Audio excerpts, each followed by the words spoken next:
I hadn't been feeling unwell, so it was a very big shock to me, really.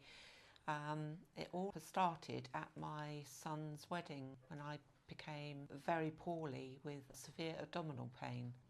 Went to visit my GP, who thought I'd probably had gallstones on examination, but decided that it would be a good idea for me to go and have a scan just to double check that it was gallstones. And she arranged for me to go the next day. I didn't think that this was anything unusual at all. Went off and had my scan in the morning and then went to work as usual. That afternoon, however, I had a phone call from my GP who asked me to go in and see her that very afternoon and to take somebody with me. Well, that starts alarm bells ringing straight away, doesn't it? I was referred to a different hospital where I went and met with a lady doctor who examined me and said I must be feeling very uncomfortable with such a large spleen and liver inside me. Or to be honest, I just thought it was a bit of middle-aged spread, that I was beginning to feel a bit full up in my abdominal area. She said that there was some chance that I could have lymphoma. I didn't even know what lymphoma was. I had no idea at all. Of course, as soon as they mention the word cancer, that's when everything starts to change, doesn't it? Because everybody associates cancer with dying. Nobody associates it with, well, you will be okay, take one step at a time. I was then referred to the haematology unit at the local hospital and was introduced to my haematologist, who confirmed that I did have non-Hodgkin's low-grade lymphoma, and my type of lymphoma was called splenic marginal zone.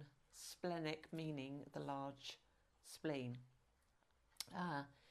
He said to me it would be a good idea if I came back in about 3 months' time and we would discuss it further.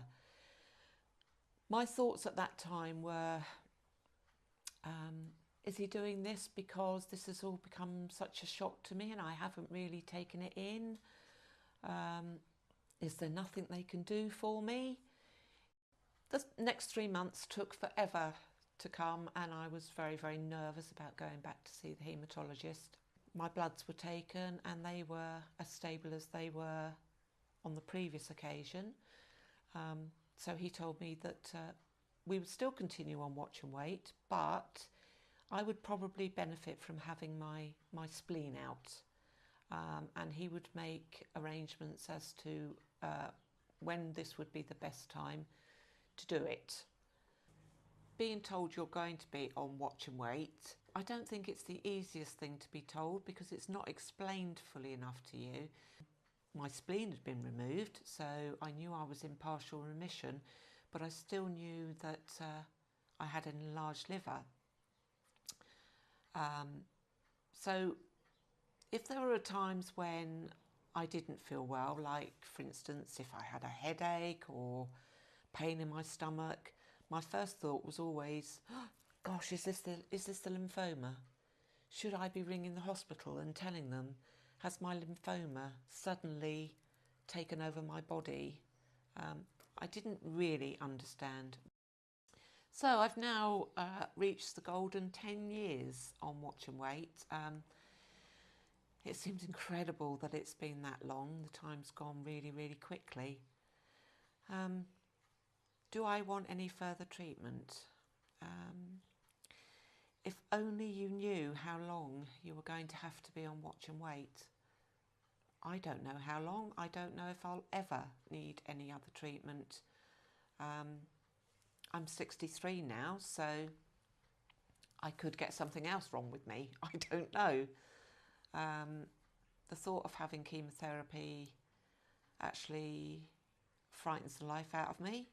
I think if I'd had it in the initial early stages, I would have accepted it a lot easier than accepting it now, because being on watch and wait for as long as I have, and I have felt relatively well, makes me want to not have any further treatment. But what will be, will be. If it's a case of this will give you more years to enjoy with your family, then you'd be foolish to not go ahead. You've got to listen to your team that are looking after you. I go back to the hospital every 6 months. I think you should ask my family and friends what I'm like before I go, because probably about a month before I have to go, I get a bit jittery, a bit bad-tempered, because I don't think about the lymphoma during the rest of the time. Those other 5 months, I don't consider, oh, I've got lymphoma. I consider I'm enjoying life. Actually, just waiting in the hospital is hard as well, because a lot of other people go at the same time as me, and you see them every time you go. So you see some people that, you know, have been there when you've been there when you were first diagnosed, and you've seen that their lymphoma hasn't progressed as well as yours. So you see a change in them, and it all brings it all back and all reminds you of what it was like in the early days. But also, on a more positive note, you can't dwell on these things either. You have to get out there and live your life.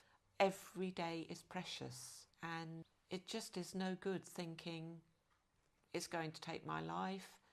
People die every single day. And while you're here, you've got to get out there and enjoy it. We don't put anything on hold anymore. If there's something we want to do and we can afford to do it, then we go and do it. And we enjoy life. We enjoy being together. I enjoy meeting up with my friends and family. And I absolutely adore spending time with my grandchildren.